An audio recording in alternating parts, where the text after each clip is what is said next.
আসসালামু আলাইকুম। আজকে আমরা কথা বলবো পবিত্র কোরআনের সবচেয়ে ছোট সূরা নিয়ে, সূরা আল কাউসার।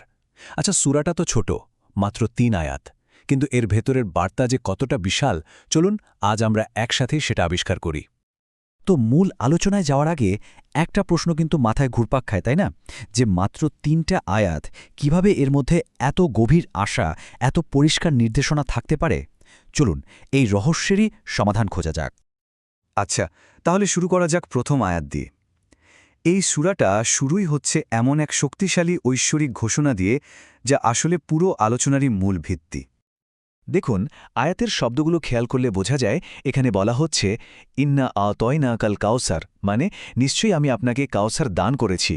খেয়াল করে দেখুন, দান করব বলা হয়নি, বলা হয়েছে দান করেছি। তার মানে এটা কোনো ভবিষ্যতের ওয়াদা না, এটা একটা হয়ে যাওয়া ঘটনা, কোনো যদি কিন্তু নেই। কি অসাধারণ একটা নিশ্চয়তা, তাই না? আল্লাহ তার নবীকে সাল্লাল্লাহু আলাইহি ওয়াসাল্লাম এক বিশাল নেয়ামতের সুসংবাদ দিচ্ছেন, যা অলরেডি তাকে দিয়ে দেওয়া হয়েছে। এখন প্রশ্ন হল, এই কাউসার জিনিসটা আসলে কি? আমরা অনেকেই হয়তো জানি যে এটা জান্নাতের একটা ঝর্ণার নাম। হ্যাঁ, সেটাও ঠিক, কিন্তু এর অর্থ কিন্তু আরও অনেক অনেক ব্যাপক। কাউসার শব্দের মূল অর্থ হল অঢেল প্রাচুর্য বা অশেষ কল্যাণ, মানে এমন এক উপহার যা কোনোদিনও শেষ হবে না।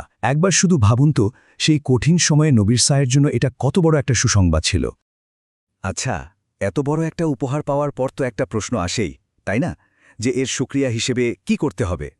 আল্লাহ কিন্তু এর উত্তরটা ঠিক পরের আয়াতেই দিয়ে দিয়েছেন। চলুন দেখে নেওয়া যাক। এখানে দেখুন, কৃতজ্ঞতা প্রকাশের জন্য দুটো কনক্রিট কাজের কথা বলা হয়েছে। এক, ফাসল্লিলি রব্বিকা, অর্থাৎ আপনার রবের জন্য সলাত আদায় করুন। এটা হলো স্রষ্টার সাথে সরাসরি যোগাযোগের মাধ্যম। আর ২, ওয়ানহার, এবং কুরবানি করুন, যেটা কিনা আল্লাহর জন্য নিজের প্রিয় কিছু উৎসর্গ করার প্রতীক। তা মানে কি দাঁড়ালো? আল্লাহর দেওয়া এই অশেষ প্রাচুর্যের শুকরিয়াটা শুধু মুখে আলহামদুলিল্লাহ বললেই হবে না, বরং কাজের মাধ্যমেও দেখাতে হবে। প্রথমত, তার সামনে একেবারে নিজেকে সঁপে দিয়ে সালাত আদায় করা, আর দ্বিতীয়ত তারই সন্তুষ্টির জন্য ত্যাগ স্বীকার করা। এই দুটো কাজ যখন একসাথে হয়, তখনই কিন্তু কৃতজ্ঞতার আসল রূপটা ফুটে ওঠে। এবার চলুন সূরার শেষ আয়াতে যাওয়া যাক। আচ্ছা, এই সূরাটা নাজিল হওয়ার প্রেক্ষাপটটা কিন্তু খুব গুরুত্বপূর্ণ। এটা এমন একটা সময়ে এসেছিল যখন শত্রুরা নবীকে সাল্লাল্লাহু আলাইহি সাল্লামকে নিয়ে প্রতিনিয়ত ঠাট্টা বিদ্রুপ করত। তো এই শেষ আয়াতে আল্লাহ সেই সব উপহাসের একটা চূড়ান্ত জবাব দিচ্ছেন, আর সেই সাথে তার নবীকে দিচ্ছেন এক অসাধারণ সান্ত্বনা। ভাবুন একবার, সময়টা কতটা কঠিন ছিল। নবী সাল্লাল্লাহু আলাইহি সাল্লামের পুত্র সন্তানরা শিশুকালেই মারা গিয়েছিলেন, আর এই সুযোগে শত্রুরা তাকে আবতার বলে ডাকত। আবতার মানে হলো যার কোনো বংশধর নেই, যার নাম নিশানা মুছে যাবে। কতটা কষ্টদায়ক, তাই না? কিন্তু আল্লাহ কি বললেন? তিনি বললেন, ইন্না শানিয়াকা হুয়াল আবদার, অর্থাৎ নিশ্চয়ই আপনার শত্রুই হল আবতার বা নির্বংশ। মানে ইতিহাস সাক্ষী থাকবে যে আপনার নাম আর বার্তা তো থাকবে, কিন্তু যারা আপনাকে নিয়ে ঠাট্টা করছে তাদের নাম নিশানাই একদিন মুছে যাবে। এই জিনিসটা কিন্তু দারুণভাবে দুটো বিপরীত চিত্র আমাদের সামনে তুলে ধরে, তাই না?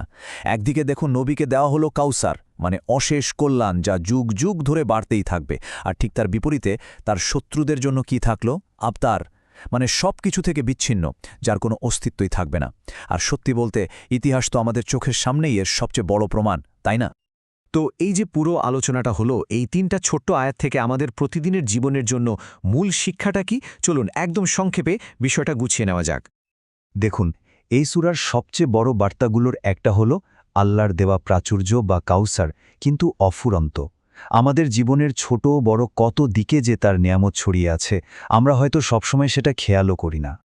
তাহলে একদম হেকসিম কথাগুলো কি? ১, আল্লাহর অশেষ নেয়ামতকে চেনা এবং তার জন্য কৃতজ্ঞ হওয়া। আর সেই কৃতজ্ঞতাটা শুধু কথাই না, কাজেও দেখানো, মানে সালাত আর ত্যাগের মাধ্যমে। আর ২ নম্বর পয়েন্টটা হলো, জীবনের সবচেয়ে খারাপ সময়ে, যখন মনে হয় চারদিকে শুধু হতাশা আর সমালোচনা, তখনও আল্লাহর প্রতিশ্রুতির ওপর ভরসা রাখা, বিশ্বাস রাখা যে দিন শেষে শত্রুরাই পরাজিত হবে, আল্লাহর সাহায্যই আসবে। তো আজকের আলোচনা আমরা এখানেই শেষ করছি। তবে যাওয়ার আগে একটা প্রশ্ন রেখে যেতে চাই সবার ভাবনার জন্য। আচ্ছা, আমাদের প্রত্যেকের জীবনই তো আল্লাহ কোনো না কোনো কাউসার বা বিশেষ প্রাচুর্য দিয়েছেন, তাই না? হয়তো সেটা আমাদের সুস্বাস্থ্য, কিংবা আমাদের পরিবার, অথবা কোনো বিশেষ জ্ঞান। আমরা কি পারি আমাদের নিজেদের জীবনের সেই কাউসারটাকে খুঁজে বের করতে, আর তার জন্য মন থেকে আরও একটু বেশি কৃতজ্ঞ হতে? এই ভাবনাটা না হয় সবার জন্য তোলা রইল।